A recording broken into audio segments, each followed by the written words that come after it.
They called it a routine transaction, but nothing about the way they looked at her was routine. A black woman with a check that set off alarms before they even read the numbers. Eyes skimming her tailored suit like it was a costume, voices smoothing over insults in the name of policy. No shouting, no violence, just the careful cruelty of systems that smile while they shut doors. What they didn't know was how far the damage would spread when the wrong person decided she'd had enough. Billions would move, reputations would burn, and no one inside that bank would ever forget who really held the power. Stay tuned for every twist in this true corporate reckoning. Like, subscribe for the whole story, and tell me in the comments where you're watching from and what you think happens next. Jasmine Matthews pushed through the bank's glass doors with measured confidence, her pointed heels clicking on the polished marble floor as the cool blast of air conditioning hit her like a wall of relief. She paused just inside, smoothing a hand over her tailored navy pantsuit, making sure her hair was still neatly pinned back. The bank was quiet except for the steady hum of printers, the low murmur of hushed conversations, and the mechanical whir of the ceiling fans. Light poured harshly from overhead fluorescents, making the entire space gleam sterile and unwelcoming. Jasmine adjusted the slim leather strap of her designer bag on her shoulder and surveyed the lobby.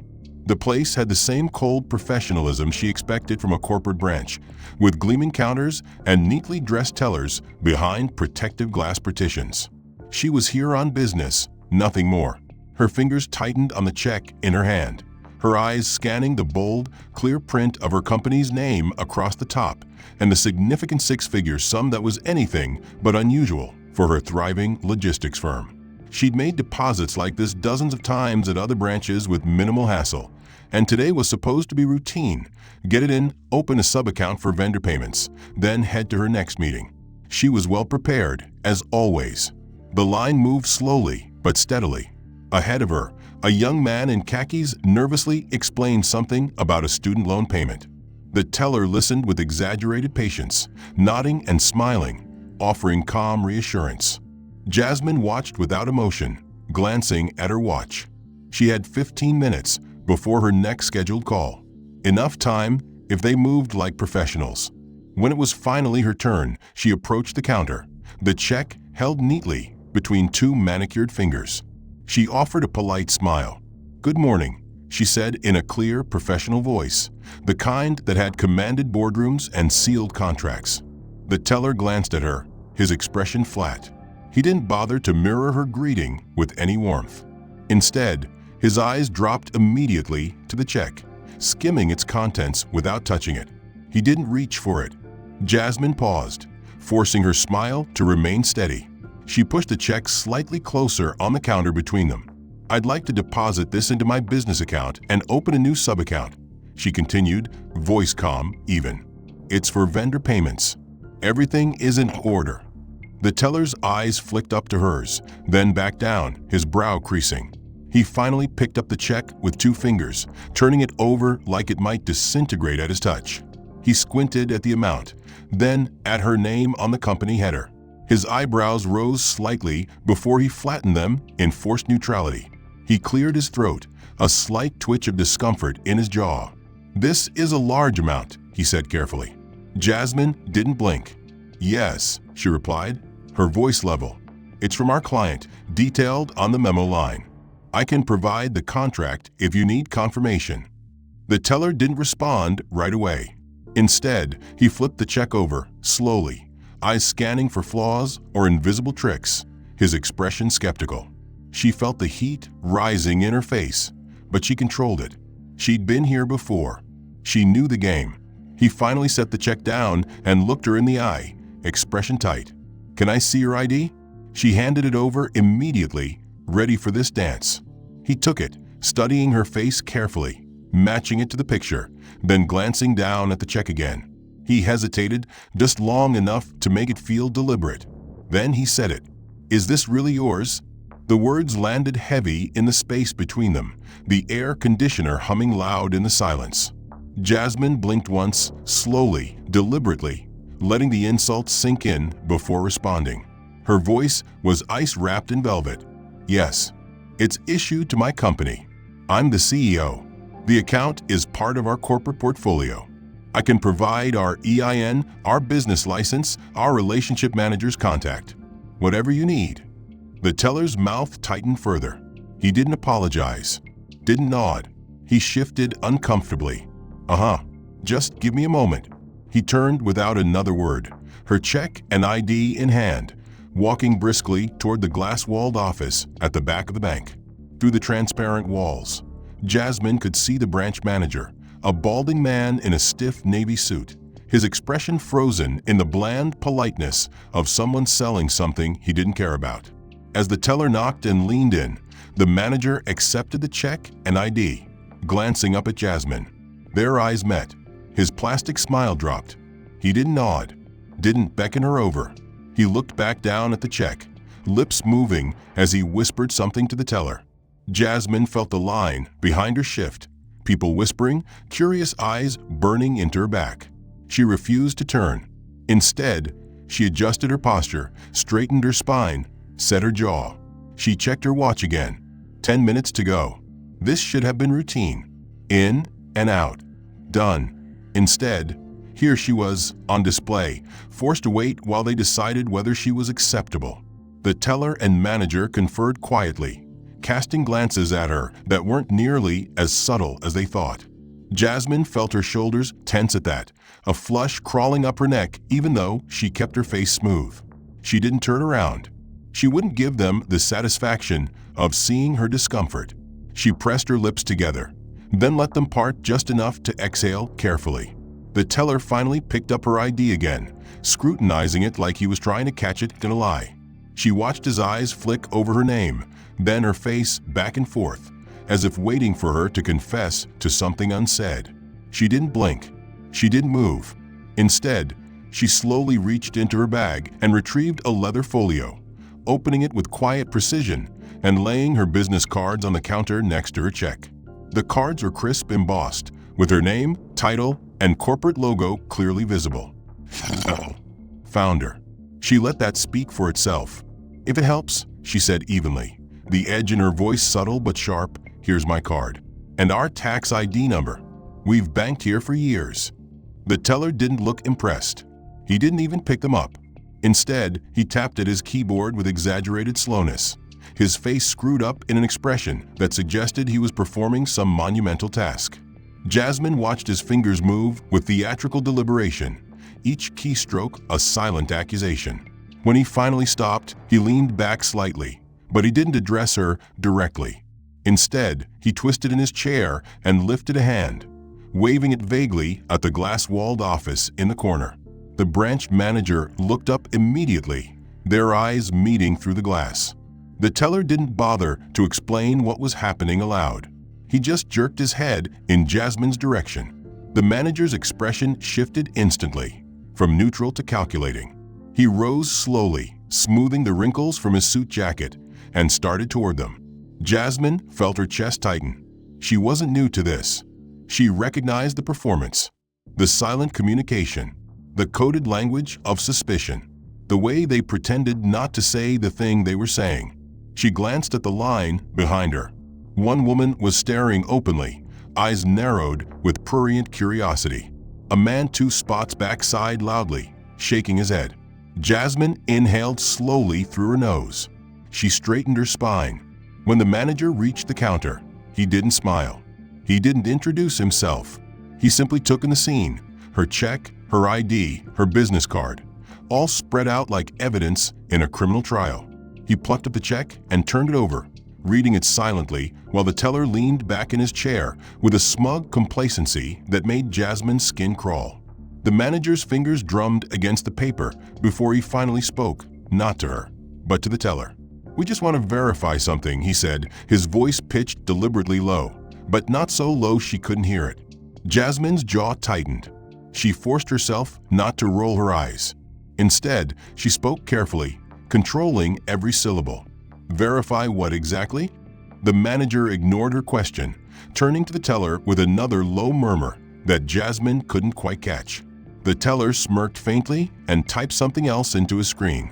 Jasmine could see the monitor tilted just enough that she caught her own name in the header of the account. Active. In good standing. No holds or flags. She fought the urge to snap at them, to point it out. That wouldn't help. She'd learned that lesson years ago. Raising your voice only confirmed what they wanted to believe about you. Instead, she spoke again, voice calm but cool enough to frost glass. My account is in good standing. The balance should be more than sufficient for this deposit. I can provide any documentation you need. The manager flicked his eyes at her, then away. We just want to make sure everything is correct. Jasmine felt her stomach twist at the patronizing lilt in his voice. He turned away again, taking the check with him, speaking in a low voice to another employee behind the counter. She heard them laugh softly at something he said. She couldn't hear the words. She didn't need to. Behind her, the line shifted again, impatient and restless. She heard someone say, "Is this going to take long? Some of us have work to do." Smirks and chuckles rippled through the room. Jasmine forced herself to remain stone still, resisting the urge to whip around and glare. Her heart pounded, heat rising up her throat, but she swallowed it down like bile. She looked straight ahead, refusing to meet anyone's eyes. She let them see her waiting. She let them see she would not be cowed. The teller finally turned back to her, though he didn't sit down again. He hovered awkwardly, glancing at the manager, who now loomed in the background watching the entire interaction with predatory interest. The teller cleared his throat. The security guard by the door pretended to study the lobby, but his gaze kept returning to her. She felt it like a heat lamp, another silent message, "Stay where you're told." Jasmine breathed in through her nose and let it out slowly, forcing herself to remain still, to appear unbothered. But her mind was racing. She needed this deposit to clear so she could pay contractors on schedule. Her company had employees, families depending on those paychecks. Every delay wasn't just an insult. It was a potential problem she would have to smooth over later. Finally, she saw the manager give a curt nod. The teller picked up the check and her ID and turned toward her. She felt her pulse spike, fingers flexing. She stood before he could call her, meeting him halfway with a calm expression that belied the anger in her chest. He didn't bother smiling. He didn't apologize for the wait. He simply handed her the ID with a snap of his wrist and gestured to the counter with the check still in his hand. "Let's step back over here." She followed him, head held high. The lobby had grown quieter, the line shorter, but she could feel the eyes still on her. Some curious, some judgmental, some enjoying the drama of it all. She ignored them all. At the counter, the manager was waiting now, standing behind the teller like a supervisor overseeing a problematic employee. He didn't greet her, didn't offer his name. He held the check between two fingers like it was dirty. His eyes skimmed over it, then up to her face. "This is a large amount," he said flatly. She nodded once, careful not to let her teeth show in her smile. "Yes, it's a standard vendor payment. We receive these regularly." His eyes narrowed. "Vendor payment? For what exactly?" Jasmine blinked. "For services rendered. Logistics management. I can show you the contract, our invoices, our EIN." He didn't reach for anything she offered. Instead, he tilted his head, studying her like she was a puzzle with a missing piece. "What does your company even do?" Her eyebrows rose a fraction, the only betrayal of the offense that shot through her. She kept her voice steady, clear. "We're a logistics firm. We handle shipping contracts, storage, inventory management, transport scheduling for multiple clients. We have several contracts with large vendors. This payment is for services last quarter." He exhaled like she told him a fairy tale. He turned the check over in his hand, squinting at the memo line. "A check this size for you? I hope you understand why we have to be careful." Jasmine felt the words like a slap. Her fingers curled slightly on the edge of the counter, nails biting into her palm through her sleeve. She forced herself not to raise her voice, though her heart was hammering. "Of course," she said, each word wrapped in ice. "I understand due diligence, which is why I have everything you need to confirm this deposit. Our bank representative is available to verify our standing if you'd like. We've never had issues at other branches." He didn't blink. Other branches might not be this thorough. Her jaw tensed. "Is that so?" He finally set the check down, but kept a possessive finger on it, preventing her from reaching for it. His gaze swept over her face, down to the expensive watch on her wrist, the clean cut of her suit, then back up again with an expression that said he wasn't convinced. Behind her, the line had thickened, customers in their business casual best, shifting from foot to foot with audible impatience. The soundscape of the bank was no longer the low hum of polite transactions. It was the restless scrape of shoes, the dramatic sighs, the muttered complaints designed to be just loud enough for her to hear. Jasmine could feel every pair of eyes drilling into the back of her neck, burning in judgment. The manager seemed to enjoy it. He wasn't even pretending to keep his voice low anymore. "Ma'am," he said with that patronizing patience reserved for slow children and troublemakers, "we need to be sure of the origin of this check. This is not a typical transaction for someone in your situation." Jasmine's heart slammed against her ribs, heat roaring in her ears. She felt the blood rise in her cheeks, but fought to keep her voice level, biting off every word with precision. "What exactly is my situation?" He waved a hand vaguely at the check. "A check this size is unusual. It's not every day we see something like this from—" Well, his voice trailed off suggestively, eyes flicking to her hair, her skin, her tailored suit like they were offensive. The teller beside him snorted, covering it with a fake cough. Jasmine's nostrils flared. She turned her head just enough to catch the security guard who had drifted closer, arms folded, a bored but ready-to-pounce look on his face. She realized then this had stopped being about policy and had become a show. For them. For everyone. The customers behind her had gone quiet, like they were watching a courtroom drama unfold live. Some leaned in slightly, savoring the spectacle of the bank, making an example of the problem customer. Jasmine took a breath, so deep it felt like it scraped the inside of her ribs raw. "You have my company's full documentation," she said tightly. "You have our business registration, our tax ID. I have a direct line to our bank relationship manager. You're free to call." The manager pursed his lips as though considering it, then shook his head with a dramatic sigh. "Honestly, ma'am," he said, voice loud enough to project across the entire lobby, "maybe you should come back with your employer. Someone who can verify this." Jasmine's mouth fell open, but she snapped it shut immediately, feeling her teeth click hard. The humiliation was acid in her throat. She felt small even though she was doing everything she could to look unbothered. She straightened her shoulders more. She felt the weight of the entire bank pressing on her spine. The other customers had fallen completely silent now. There were no more coughs or throat clears, just the waiting, the eager stillness of people watching someone else's shame.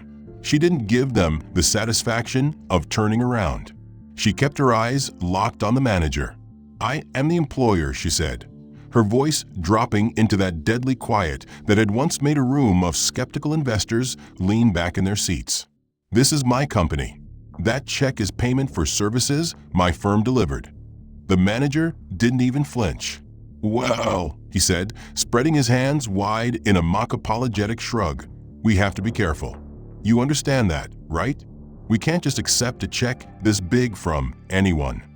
The pause before anyone was the loudest sound Jasmine had ever heard. It was a slap. It was a spit in the face. She swallowed.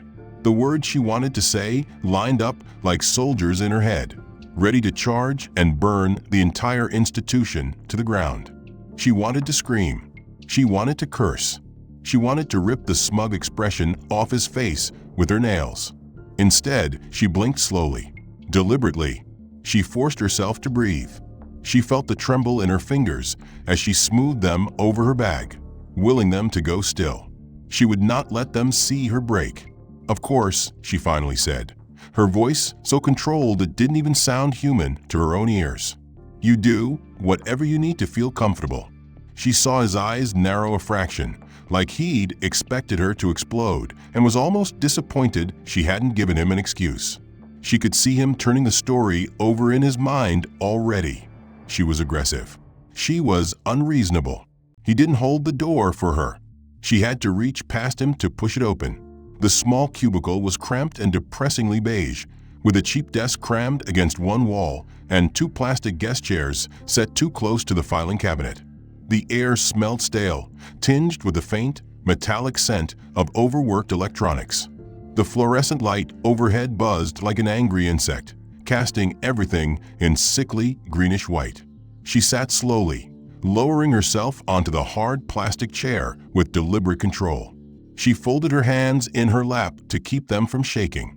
The manager settled in behind his desk, dropping her check on the surface with an audible smack.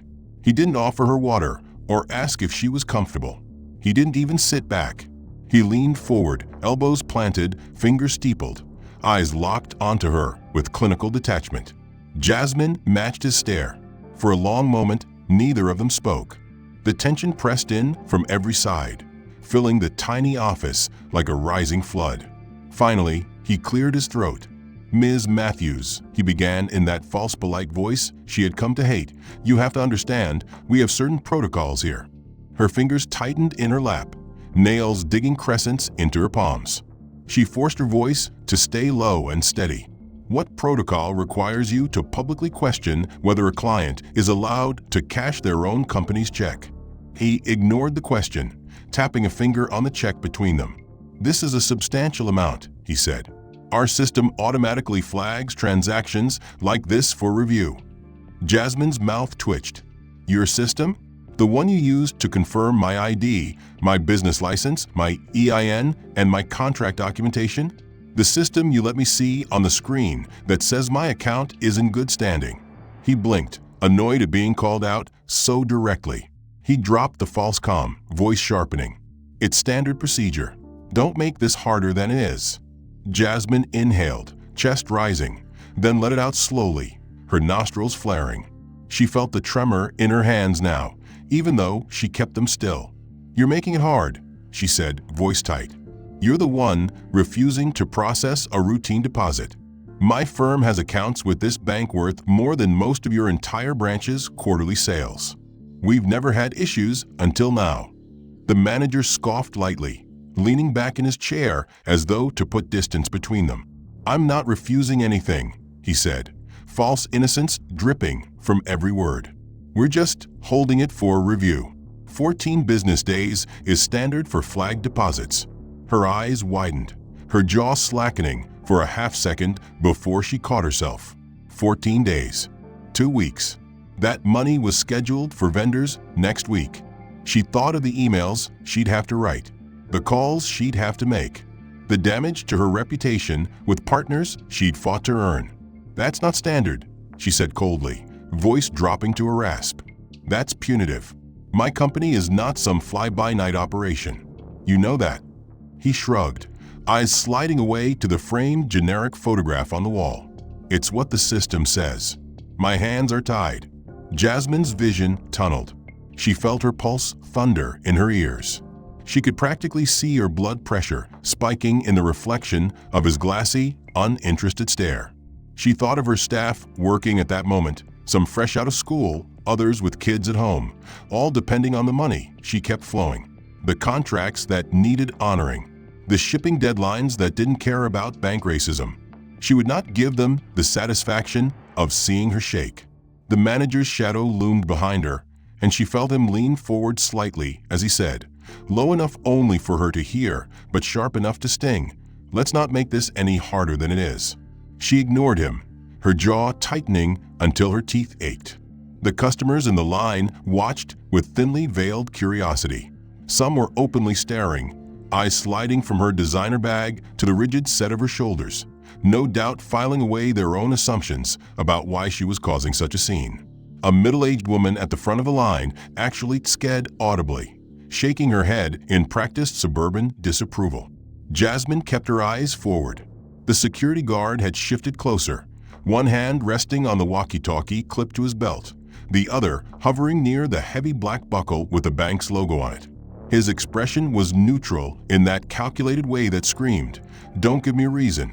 He was just another line in the human barricade designed to make her feel like a threat. She wanted to spit. She wanted to laugh in his face. Instead, she kept her movements controlled, deliberate, every breath forced steady. She walked back to the counter like she had all day to do this, like she hadn't just been humiliated in that tiny beige cell they called an office. The teller, the same smug young man who had first scrutinized her check like it was forged, didn't even try to hide his satisfaction. He watched her approach, lips curling faintly at the corners in something that wasn't quite a smile, but was too close to contempt to be anything else. The manager moved behind the teller, standing tall, arms crossed over his chest like a principal presiding over a suspension. Jasmine stopped at the counter, placing her bag carefully on the ledge. She set her hands flat, fingers spread slightly, willing them to be steady. She looked at the teller. He didn't immediately speak. Instead, he tapped a few meaningless keys on his computer, the rhythmic click of plastic in the silent lobby, like a clock counting down to her final humiliation. Finally, he reached to his side and picked up the check, now paperclipped to a printed form she hadn't seen before. He dropped it on the counter between them with a soft but deliberate thud.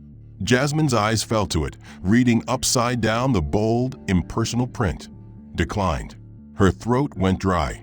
The teller cleared his throat, leaning forward slightly so his voice would carry, not just to her, but to the entire waiting area behind her. "We're declining this transaction," he said in that falsely polite voice bank staff used for people they'd already judged as trouble. "We can't accept this check today." Jasmine blinked, her lashes fluttering once in disbelief. She forced herself to swallow. The rage that had been simmering now calcified into something cold and sharp in her gut. She didn't say anything. She couldn't. Her voice was gone, locked behind the iron bars of her clenched teeth. The manager added, not even pretending to keep it private, "Next time, Ms. Matthews, you might want to bring someone authorized. Someone who can verify these funds for you." The silence that followed was suffocating.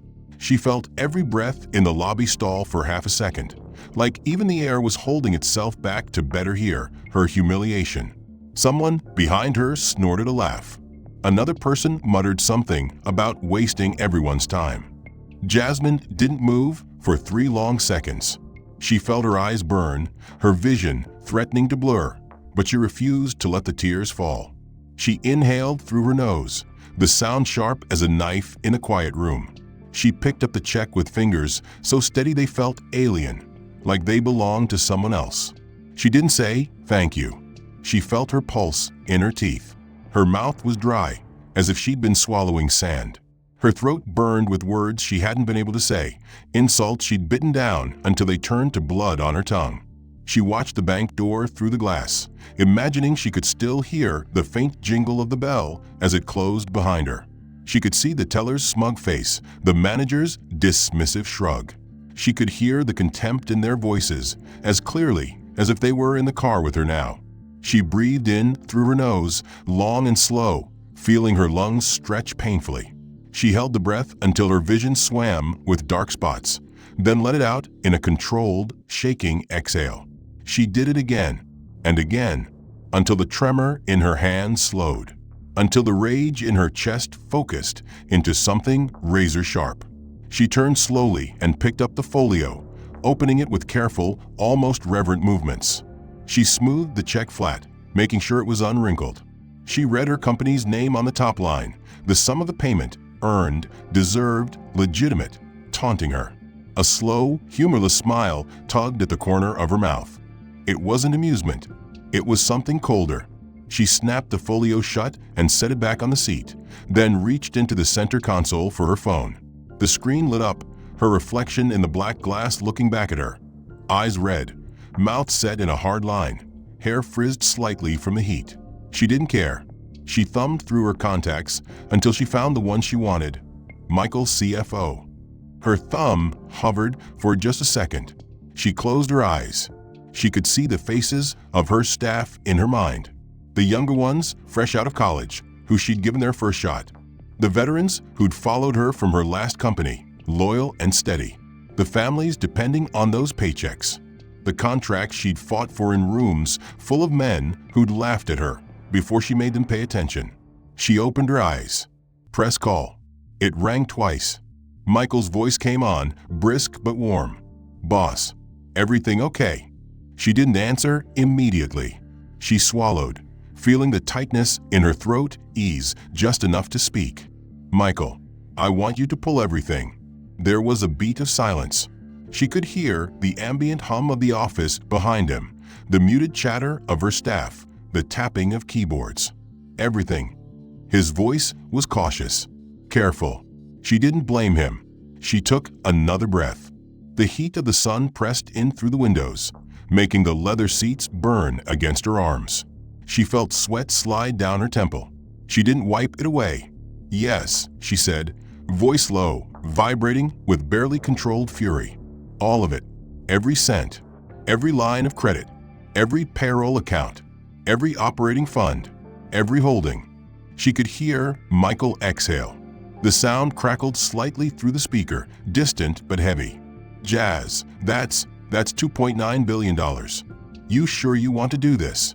She closed her eyes again, saw the bank manager's face, heard the teller's snide tone, felt the eyes of the other customers on her like she was dirt under their shoes.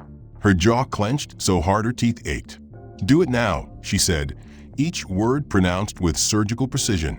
She opened her eyes, staring straight ahead at the bank entrance, watching as another customer strolled in through the doors that had just slammed in her face. Michael didn't argue. He knew her too well. She could hear him moving, the scrape of his chair, the urgency in his voice as he relayed orders to their accounting lead. She heard another voice ask, "Wait, everything? Now?"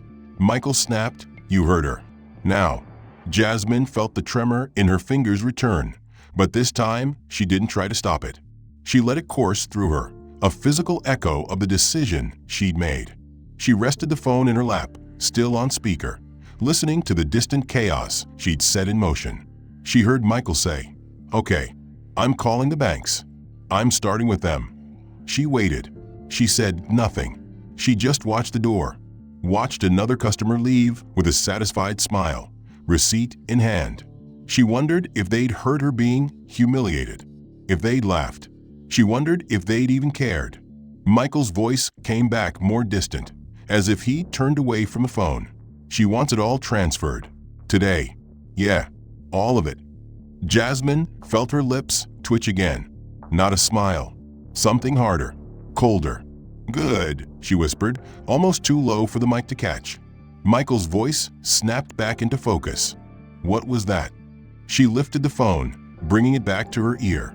Regional, clients, media. Even the cleaning staff kept asking if they were supposed to be there with all this going on. The air felt suffocating. The manager stood in the middle of it all, suit rumpled, tie askew, his face pale with exhaustion and dread. He could feel sweat beading at his hairline, the collar of his shirt damp and chafing his skin every time he swallowed. He watched the teller who'd handled Jasmine's check yesterday. The kid was pretending to sort deposit slips, but his hands shook so badly the papers rattled. The manager didn't have time to deal with him. He had his own crisis. The branch's biggest conference call of the day was on hold. Head office wanting answers he couldn't give. The regional VP's voice had been shrill enough to echo through the office speaker before he'd scrambled to mute it. "What did you do?" "She's our biggest client. Do you know what you've done?" He heard it over and over, even in the silence. Our biggest client. His mouth was dry. He'd known she was someone important, maybe. He hadn't cared enough to find out. He hadn't even looked at the portfolio summary that now sat printed on his desk like an accusation. Line after line of balances and corporate entities, all linked to her signature. Accounts for real estate ventures, corporate payroll disbursement, trading lines for international imports, escrow services for construction projects. All closed, zeroed out, transferred. Every cent. The total? Just under $3 billion. It had gone overnight. They hadn't even noticed until the system flagged the zero balances and the cascade of account closure notices rolled in at 3 a.m. He closed his eyes, pinching the bridge of his nose hard enough to hurt. He heard the door chime as another customer walked in and immediately turned and left again, shooting a look at the cameras on the sidewalk. The teller finally spoke, voice cracking. "Sir, should I keep serving people?" The manager's eyes snapped open. He wanted to scream. Instead, he swallowed the bile. "Yes," he ground out. "Pretend we're a normal bank for 5 damn minutes." The teller looked like he was about to cry, but turned back to the counter. A mother and her teenage son shuffled forward, trying not to look at the news crew pressed against the glass, filming them like animals at a zoo. The manager picked up the next blinking line on his phone.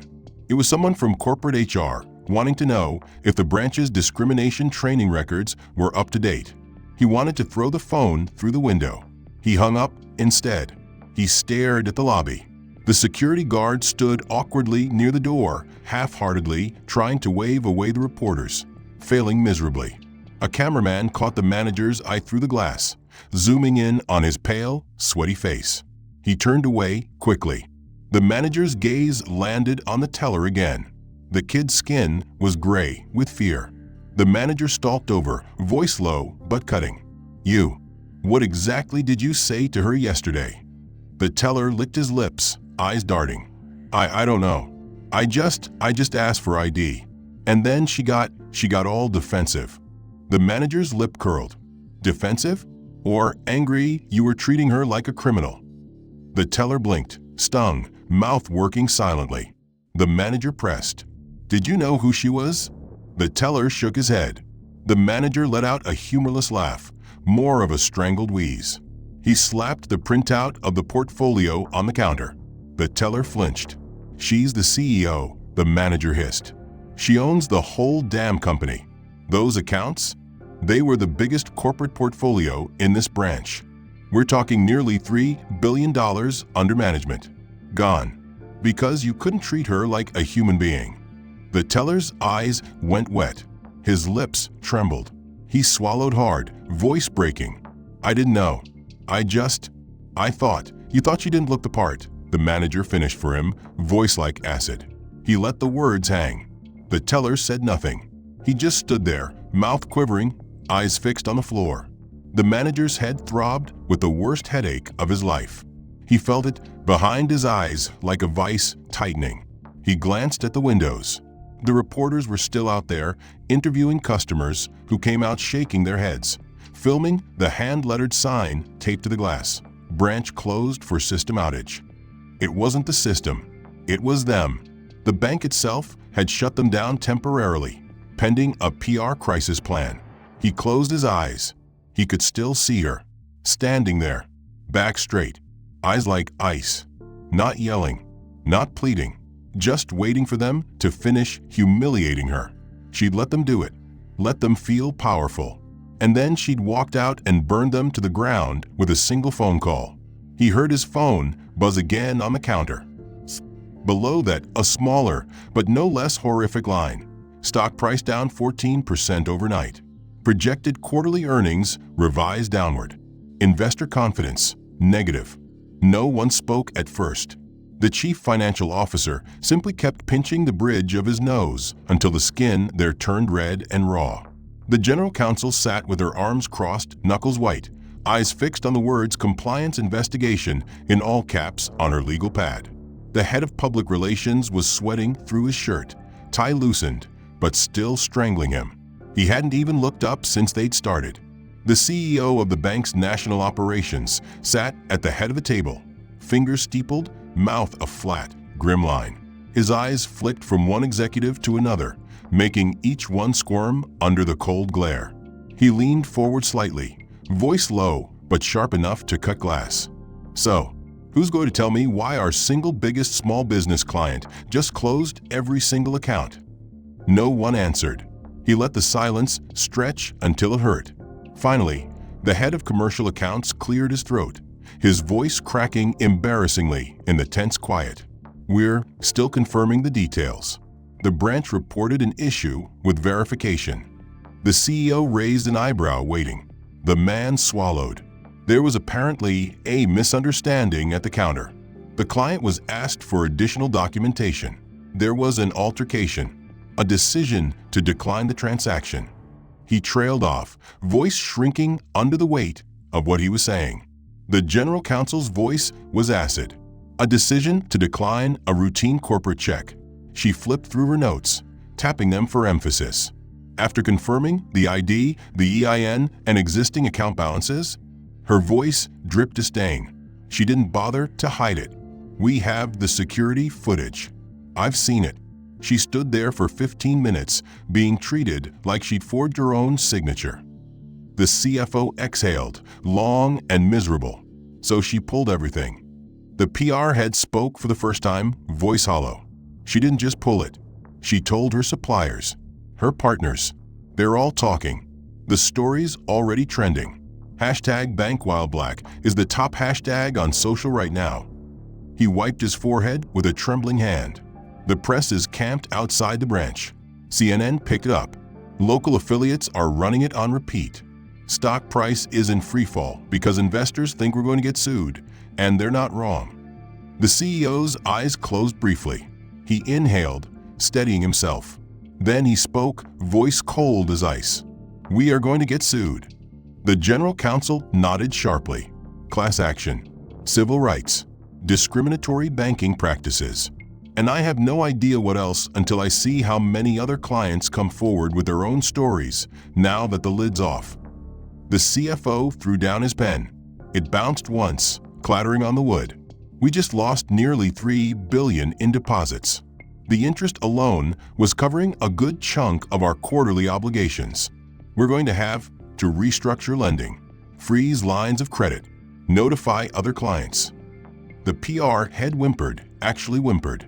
"We're being destroyed on social. There are calls for boycotts, hashtags about pulling deposits, people filming themselves closing accounts." He looked around the table, eyes glassy. "We can't spin this." They have video of the teller smirking while she stood there waiting. Another voice, hesitant, from HR, the branch staff. "What do we do with them?" All eyes turned. The CEO didn't even blink. "They're suspended effective immediately. Pending investigation. Full leave with no pay." The HR director nodded quickly, making notes with a shaking hand. The CFO's voice cracked again. "That's not going to be enough." The general counsel didn't argue. "No, but it's a start. We'll need to issue a statement, an apology." The CEO's voice snapped out like a whip. "Not an apology. Groveling. I want them crying on video, if that's what it takes. I want every single customer watching to know how sorry we are. Because we are sorry. Sorry we didn't see this coming. Sorry we let it fester." He stood slowly, the heavy leather chair creaking behind him. He smoothed his tie, glaring at each executive in turn. This was arrogance. Pure arrogance. A black woman with a check too big for them to believe. So they challenged her, humiliated her, treated her like a criminal. He picked up the printout of the portfolio, shaking it for emphasis. And she didn't yell. She didn't threaten them. She didn't do anything but leave. He dropped it back onto the table with a heavy slap. And then she took everything, every single dollar, and told everyone exactly why. Silence fell like a shroud. No one wanted to meet his eyes. The CEO's voice dropped to a near whisper, dangerous in its calm. "This bank is on its knees because we forgot who the customer is. We forgot that money doesn't care about color, but people do. And now we're paying the price."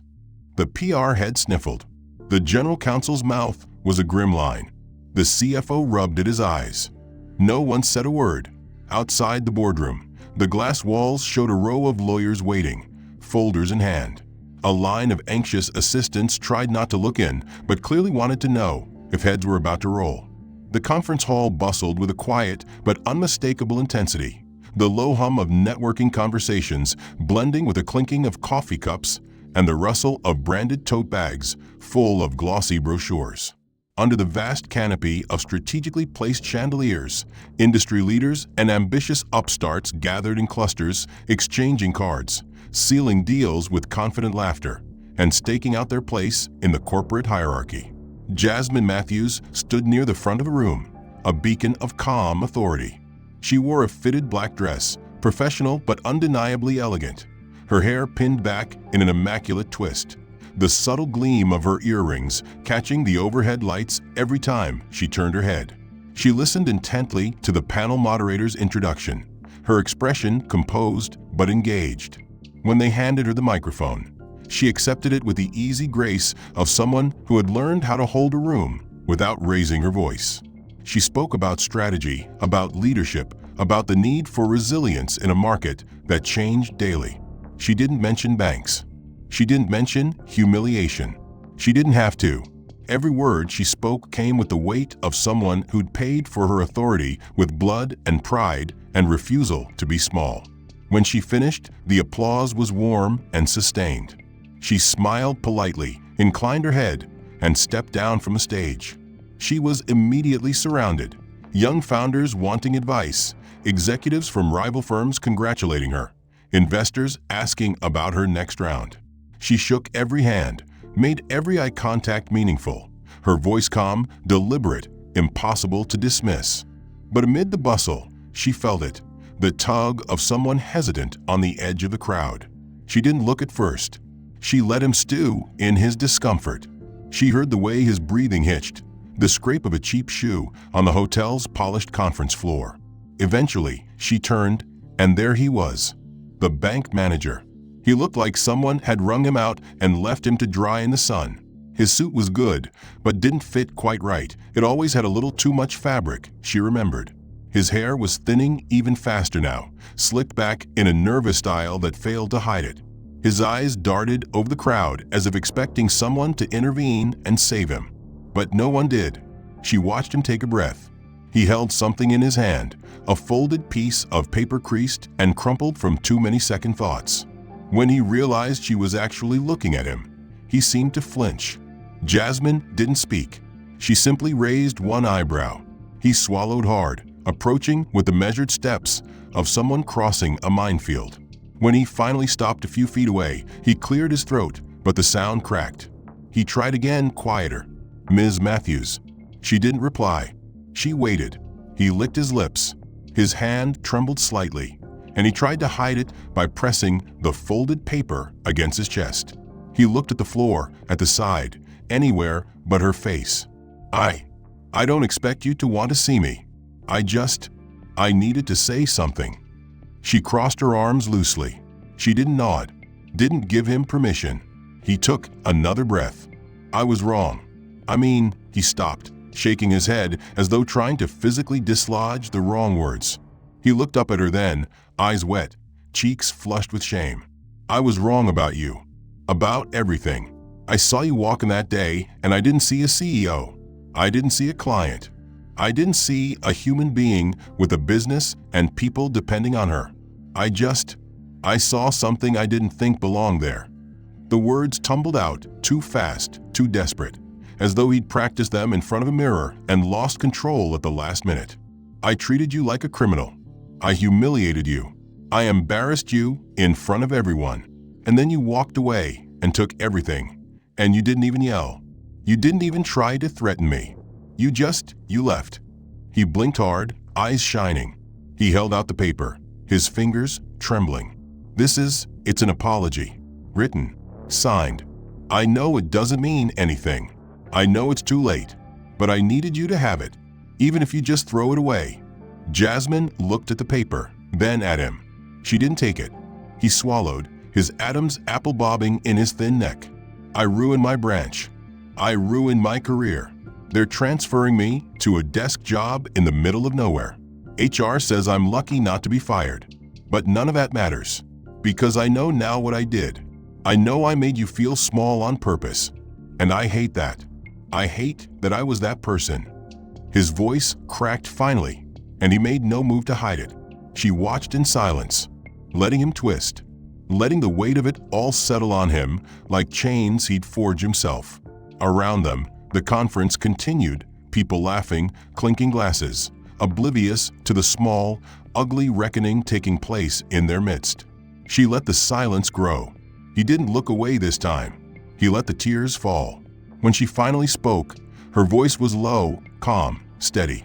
The same voice she'd used to destroy him without ever raising it. "What do you want from me?"